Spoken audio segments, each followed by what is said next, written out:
Bahkan marah pada oknum gitu. Absurd. Kita coba lihat bagaimana sebetulnya proses yang kita sebut sebagai reformasi kepolisian. Tidak pernah terjadi reformasi. Yang terjadi pemisahan antara tentara dan polisi pada waktu itu. Yang terjadi adalah pemisahan kelembagaan, bukan evaluasi terhadap kondisi.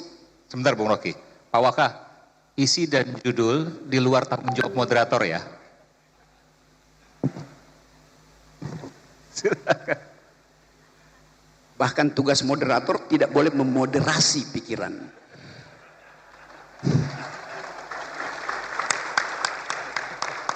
Tugas moderator hanya menjaga tata tertib. Download Tribun X sekarang, menghadirkan lokal menjadi Indonesia.